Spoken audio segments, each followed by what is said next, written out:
are playing with time.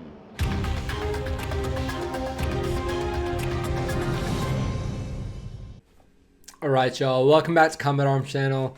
Now today's video we're checking out something from Finland, and this is something that was recommended to me probably like 2 months back, and it's something that I had no idea existed in Finland. So we're going to be talking about Finland's underground city, or sort of like their tunnel system. And again, I had no idea that Finland actually had this, which I mean, it kind of makes a lot of sense, you know, if something really does go down over in Finland, at least they're prepared. So we're checking out 2 videos today. One is from the NATO YouTube channel, and then another one I think is from like ABC Australia. But yeah, they're both about 4 minutes long, and I think they'll give us a pretty good idea of why Finland has these. So something I just noticed, I have more subscribers than the than the NATO YouTube channel, which is really weird to think about, but I guess NATO is more focused on other things than their YouTube channel. But okay, yeah, I think these videos will give us a pretty solid view of these underground cities or this tunnel system. And I guess it'll be cool to see, because we'll see with these shelter cities, you can see a whole lot of focus put on specific things, whether it be just surviving like a nuclear attack, or focus more on like long-term survivability. Some are really focused on like comfort and luxury. Like that's mainly like personal shelters that people have arranged for themselves.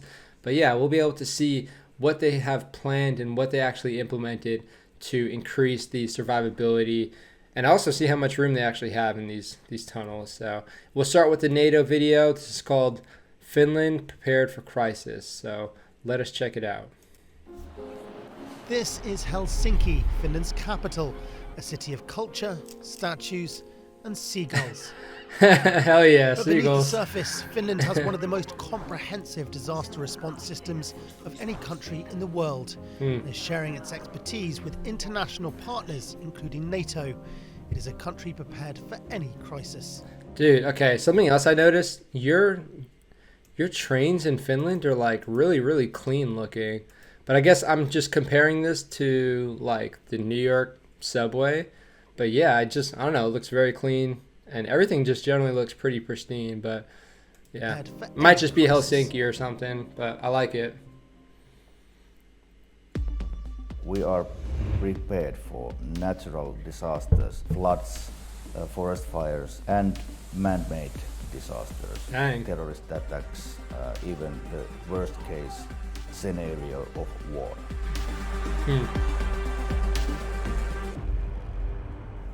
I like and it. Finland's attitude towards crisis response is born out of experience. Warplanes darkening the sky of Finland. We lost 90,000 people during the Second World War. That was a huge loss in this small country. Yeah, so for that sure. everybody understands why it is important to be prepared in every possible crisis. After Helsinki was bombed repeatedly during the Second World War, the authorities in Finland put measures in place to make sure that if it happened again, the nation would be ready. Yeah, so you do sort of see these things sort of built out of necessity, just based off of the experience that the country has gone through, or even like not necessarily that country, but other countries, because we can see they were giving examples with Berlin, London, Paris. So you can see things sort of happening around you. So you can sort of just be proactive with these things, just to make sure that your country or whatever it is actually prepared for that specific scenario. But again, Finland is no stranger to war. So of course they're going to have experience, and they're going to know what they need to prepare for. Through these doors, down this elevator, is what looks like a regular children's play area, gym, and sports centre. Wow. However, this is also a custom-built air raid shelter designed to house 6,000 people for up to a week in a crisis situation. Overseeing it is this man, Jari Markkanen.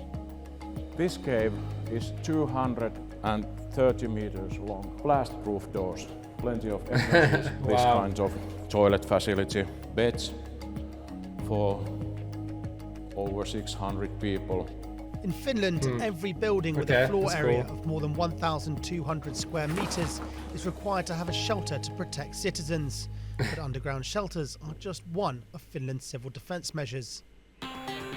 What we're doing here is Yeah, so again, it's not going to be totally luxurious. You're not going to be living the life of luxury, and it's generally not going to be that comfortable.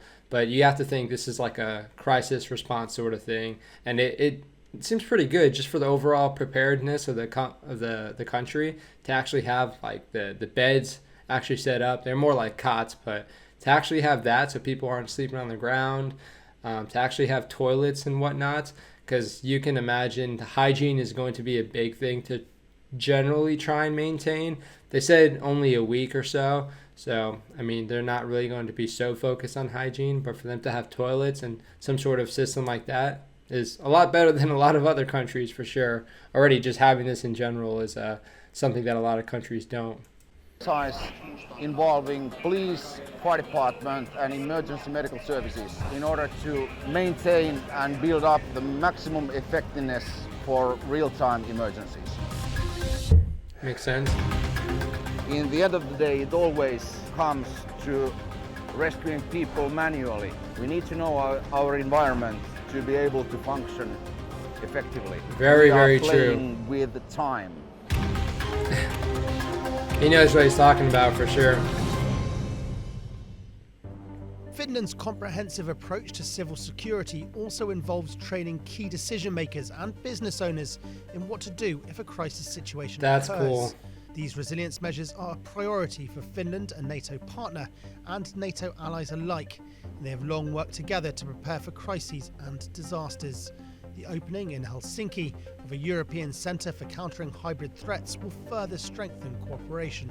NATO has So that's also a weird sort of relationship that Finland has, because I know Finland isn't technically like a member of NATO, but they do cooperate with NATO a lot on a lot of different things. So it's a cool sort of working relationship, and I'm not exactly sure how NATO would actually facilitate this sort of preparedness, if they would provide funding or experts to assist in it, but it seems like Finland has a lot of technical experts to make sure that they're prepared just generally in like their civil services and everything like that. So it's cool to see. We saw the I think it was like the firefighter or the gentleman talking about how, you know, time is sort of against you and you just need to have a general idea of what sort of environment you're working with so you're prepared for every sort of crisis. So it seems like overall the people in Finland have a good understanding of what they need to be doing, but it's cool how, you know, NATO is also assisting with teaching, you know, the decision makers and giving them a good understanding of how NATO might fit in, or generally what Finland can expect from other countries in situations like this. So it's kind of cool to see that sort of working relationship going on. great standards for civil preparedness, and we are following those and cooperating with ours and sharing information in both ways to improve resilience capabilities. Okay, there we go. While underground shelters and crisis response measures are a last resort, in times of increasing uncertainty, where cities across Europe are on heightened alert, if a crisis does strike, Finland will be ready. Absolutely. All right, so yeah, that was from NATO. So that was a pretty cool video. Now this one is going to be from a news agency. So you can imagine they would highlight different things and focus more on what Finland actually has with the tunnels. So we'll check out this one and see what sort of approach they take that's different from NATO. Because of course NATO is going to try and be like, this is how NATO is helping Finland. But maybe this will give a better idea of what Finland is doing in general to help themselves out. We're under the streets of Helsinki, the capital of Finland, and I'm going to show you Finland. the elaborate tunnels and passageways they have. A lot of it is public space that looks like they're sporting fields. People use this all the time, and yet you can see the granite rock and the fact that this space could be turned into bedding for 1,500 people in 3 days. That's the time limit they give themselves to turn this from a sporting field into a shelter if required. Okay, so is that sporting field used for just sports in general? I was kind of thinking it was just like a sporting field so people have something to do whenever they're down in the tunnels, but I guess it makes more sense just to have that space available in case people do need it. But okay.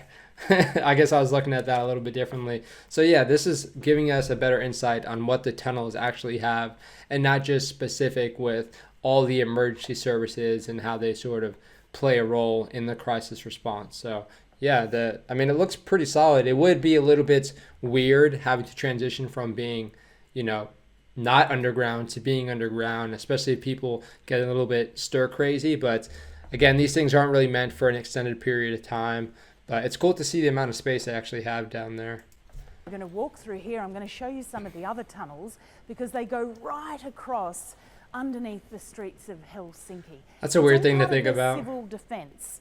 They won't say that it's to do with a threat possibly from Russia. It could be a nuclear attack. It could be chemical warfare. It could be anything. But they want to be prepared. So now we're coming into one of the other tunnels. Have a look at this.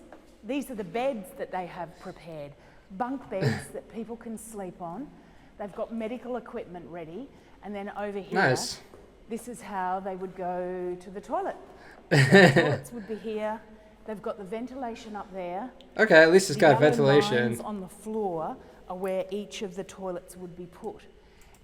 Okay, so yeah, they even have like the marking established for all the toilets and everything. That's really cool to think about. Okay, so it seems like they don't have everything like pre-positioned, but they do have the marking set up. So if something does happen, they can start implementing things and start putting things down, which is cool to think about. But yeah, they have the ventilation. Again, when you're underground, and this is something I sort of learned when I was going through my subterranean combat course, is whenever you're like underground, the air quality is a huge thing you need to be concerned about. And, you know, you have dust, you have smoke, you have, you know, fumes in general. So if you have toilets, of course, you're going to want some solid ventilation, or else the air quality is going to get very, very bad, and you're going to get a lot of people, you know, getting sick and everything. So, okay, it's cool how they did that. So you have these things called umbilicals when you're talking about underground facilities, and that's basically just like the life support, which is mainly going to be ventilation and good airflow, and you can talk about backup power and all this good stuff. But if you have the basics, if you have those umbilicals or life support systems, then everything else can come afterwards, because even lighting is, you know, not really a necessity when you're talking about an underground facility. So yeah, as long as you have those, then you have a good basis to build off of.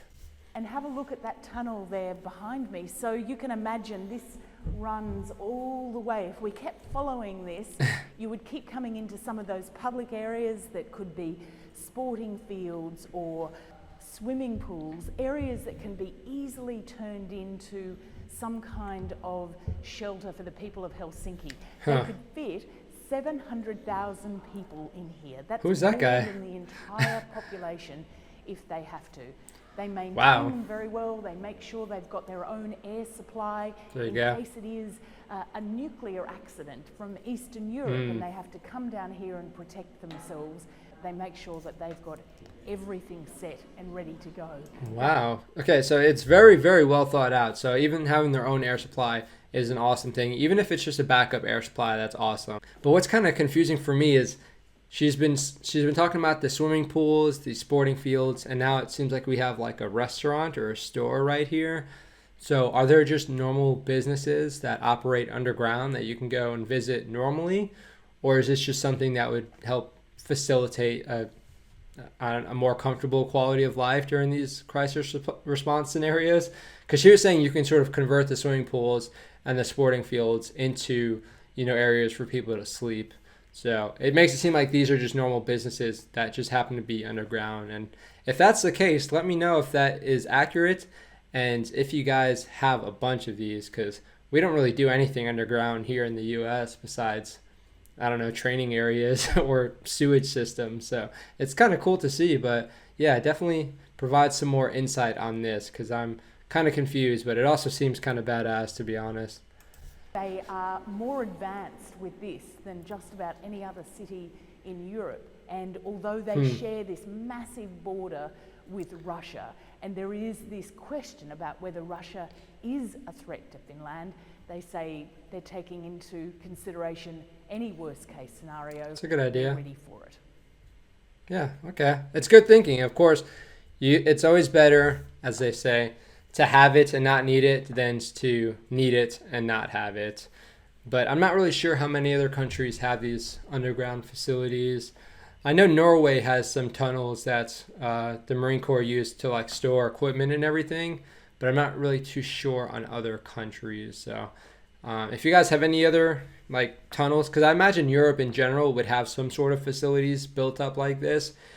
The US only really has, you know, like fallout shelters in case, like back in the Cold War, if there's like a nuclear attack, people could go to the fallout shelters, but those were not anything you could really survive in. So if you guys have these other, you know, underground facilities in your country, let me know, because that'd be cool to hear about. I imagine people generally located near Russia might have some sort of facilities, but yeah, here in the US we don't really have anything like that as far as I'm aware of. So yeah, let me know what you guys think about the video. Let me know about the underground businesses, if that is a thing, or if you guys play sports underground too, because that would be kind of interesting. A little bit sweaty, I feel like. Sweaty and stinky if you don't have the right ventilation.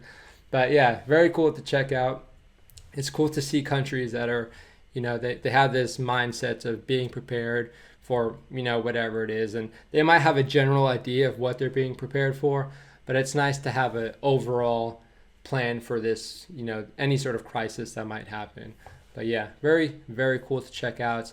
Again, we saw a little bit more on the NATO perspective, and then we saw more focus on the tunnels themselves. But yeah, if there are any other videos you guys want to send me, definitely feel free to put that down in the comments section, or any other recommendations for any other sort of, you know, crisis response videos. I'd be interested in checking that out as well. But yeah, I hope you guys enjoyed the video. Definitely feel free to let me know what you think down in the comments section. This was very cool to check out, and it's very cool to see. But yeah, I hope you guys enjoyed the video. That is it for this one. So I will see you all in the next one.